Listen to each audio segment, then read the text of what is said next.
Итак, добрый вечер, ребятки. Хочу вам рассказать про такой прикол.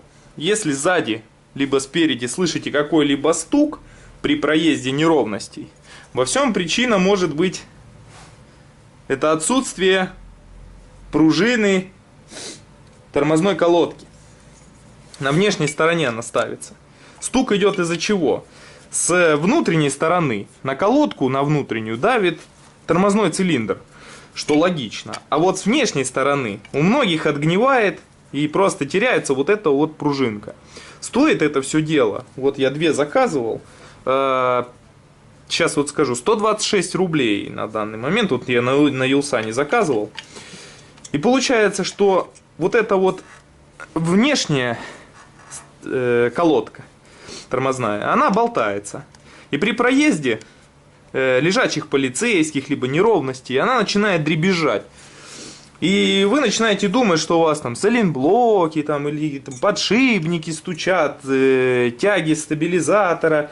В общем, ребят, вот, 126 рублей цена вопроса. Просто, когда вы поставите это все дело на диск, прикрутите на место, здесь есть вот такие вот зубчики, и они вот так вот заходят в эти два кольца.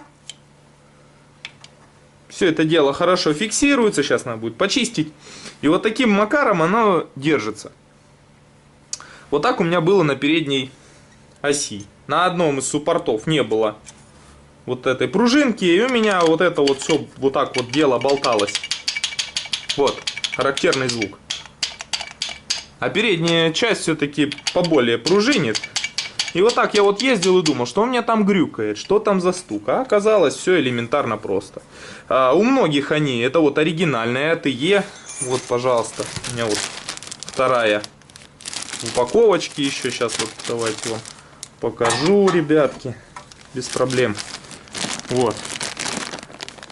Вот такая вот у меня получилась ситуация. АТЕ, все оригинальное. Никакого заменителя или чего-то еще. Вот, поэтому ставьте вот, если у вас такая проблема есть, вот эту пружинку, и будет вам счастье. Ну а сама причина разбора суппорта оказалась в другом. Я вам сейчас постараюсь показать, что произошло с моим ручником. Вот это вот мои направляющие на... Ох ё. Вот это вот направляющие не на ступице, а направляющие колодок ручника. Их погнуло, как мама дорогая, я не знаю. Все, они, ну их можно выровнять, но я, наверное, закажу другие, новые. В чем проблема? Однажды я поставил машину на ручник, снял с него и поехал. Услышал сразу характерный хруст. Что случилось? Видимо, соскочил тросик, оборвало его. Сейчас я до этой проблемы буду добираться. И у меня колодки начало закусывать. Да закусило их так, что у меня повырывало все вот эти детальки. И вот сейчас я разбираю, буду смотреть, что здесь все-таки случилось. То есть надо, конечно, по-хорошему это все пассатижиками снимать.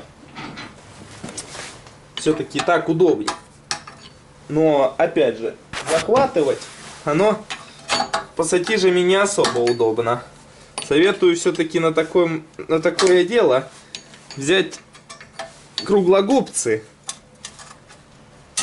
Либо хорошие пассатижи с тонкими усиками. Вот, колодки, пожалуйста. Нормальные, не убитые. То есть, абсолютно адекватные колодочки, в рабочем состоянии, все было тут хорошо. Я не знаю, что там могло случиться. Случиться могло то, что вот, видимо, оборвался просто трос. Да, действительно, трос оборвало. Причем оборвало нехило. Вон там кусочек торчит. Сейчас будем смотреть. А я изначально думал, что там просто заклинило. Но нет. Оказалось, все не так. и страшно. Поэтому, если вы работаете вот с тормозной системой, с колодками ручника, либо с тормозными дисками, лучше обращайте внимание на все мелочи, старайтесь все зачищать, инспектировать какие-то проблемные точки, смазывать все вовремя, и будет вам счастье. Кстати, вот тормозные диски проходили уже 10 тысяч километров. Брал сваговские. Фирма такая, сваг есть. То есть, ну вообще, пока что полет нормальный, не зазубрен, ничего нет. То есть, работают идеально. А колодочки я брал дешевенькие, сразу скажу, LPR фирма, китайская, понятное дело. Вот. Ну как-то так. Внутри, конечно, вон у меня там погрызло все в диске. Но сейчас я все это дело буду инспектировать. И еще, в ЕТК вычитал, что, оказывается, на BMW вот пишут, смазывать ли вот эти вот направляющие суппорта. Многие говорят, что надо их смазывать там нигролом, графитовой смазкой и так далее. На самом деле нет. Написано, они являются необслуживаемыми. То есть вы почистили их и все. Они у вас и так работать должны. Ну, в ЕТК так написано. Они должны работать спокойно и без всякой смазки. Вот. Также хочу сейчас посмотреть, что у меня там с датчиком АБС. Что у меня с датчиком износа колодок. Потому что колодки скоро уже менять. Хотя они достаточно нормальные. Но я хочу проверить работоспособность системы контроля износа колодок. Вот сюда они должны, как я понимаю, вставляться. Вот. Ну, с этой проблемой мы будем далее разбираться. А вообще, по-хорошему, все это дело, конечно, надо пескоструить, песочить. Сейчас я щеточкой пройдусь. Ну, а когда уже будет кузовной ремонт автомобиля, мы займемся и этим. Вот такой вот кратенький видос для вас заснял. Может, кому-то будет полезным. Если у вас грохотит задняя подвеска, сначала посмотрите на вот эту вот штучку. А пока что желаю вам всего доброго. Подписывайтесь на канал. Можете лайк поставить, если хотите.